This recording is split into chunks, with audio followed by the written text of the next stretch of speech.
Today in Cannabis News, North Carolina state senators take action on a medical cannabis legalization proposal. Democrats in the U.S. Congress contradict President Joe Biden by attempting to lift the prohibition on cannabis retail in Washington, D.C., and the Department of Veterans Affairs continues to resist a measure that would require cannabis research for military veterans. It's Friday, June 25th, and this is your TRICHOMES Morning Buzz. Broadcasting live from the TRICHOMES.com studios in Southern California, it's time for your Morning Buzz. We bring you late-breaking news that keeps you up to date with what's happening in the cannabis industry. First up, this week, a North Carolina State Senate panel amended a proposal to legalize medical cannabis, laying the scene for the committee's passage at an upcoming hearing. The Judiciary Committee approved a substitute iteration of the proposal, spearheaded by Rules Committee Chairman Bill Rabon, with a voice vote. Patients with a debilitating medical condition including cancer, epilepsy, HIV, AIDS, Parkinson's disease, and multiple sclerosis would be eligible for medical cannabis within the measure. Further eligible criteria could be added by authorities. There is nothing less compassionate on this earth than to watch a person you love suffer when there is something that can ameliorate at least that suffering, Senator Rabon, a cancer survivor, remarked in an opening speech.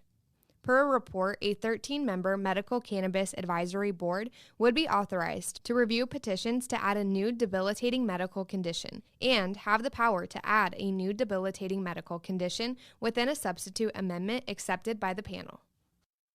Next up, in spite of President Joe Biden including a rider in their budget proposal last month prohibiting Washington, D.C. from utilizing tax revenue to legalize cannabis retail, lawmakers of a U.S. House of Representatives subcommittee published a sweeping spending proposal that would remove that restriction, as well as safeguard banks that serve state-authorized cannabis firms. The omission of the D.C. clause from the fiscal year 2022 FSGG spending proposal could lead to a dispute among Congress and the president. The Biden administration has previously frustrated activists by failing to follow through on campaign promises to take significant steps on cannabis legalization, and their insertion of the D.C. rider was perceived as a spiteful gesture.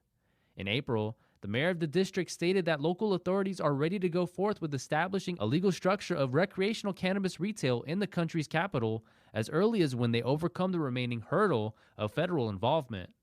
The persistent impasse stems from an amendment introduced by Representative Andy Harris when Republicans held the House majority and has since carried through yearly appropriations bills. The House has advanced spending bills without the cannabis restriction multiple times since then, but the Senate, which is controlled by Republicans, pressed on reapplying it in officially approved legislation. Last up, this week, a Senate panel heard testimony on a measure that would mandate the Department of Veterans Affairs to perform clinical studies into the medicinal properties of cannabis for military veterans suffering from PTSD and chronic pain. However, a VA spokesperson said President Joe Biden's administration is in opposition to the measure. Regardless of bipartisan backing for providing veterans with alternative medication such as cannabis, VA Acting Deputy Under Secretary of Health for Committee Care, Mark Upton, stated unequivocally that the organization does not support this proposed legislation. Although the VA is not opposed to cannabis studies for veterans in general, it claims that the new law is unneeded, since it is already dedicating resources and research expertise to study the effects of cannabis on conditions affecting veterans. Upton, who was hired to the position by then-President Trump in 2020 and has continued to serve in the Biden administration, stated that the measure is not consistent with the current state of scientific evidence, which suggests that smaller, early-phase, controlled clinical trials with a focused set of specific aims are optimal to determine proof of concept for the use of cannabis in treating specific conditions. And that was today's Buzz. Thanks for listening. For more cannabis news and insights from industry professionals and a place to discuss these stories and others, visit TRICHOMES.com. And be sure to catch up with all of our other cannabis industry-related podcasts like Hash It Out, Careers in Cannabis, or the International Cannabis Conversation, wherever you get your podcasts. For TRICHOMES.com, I'm Devin.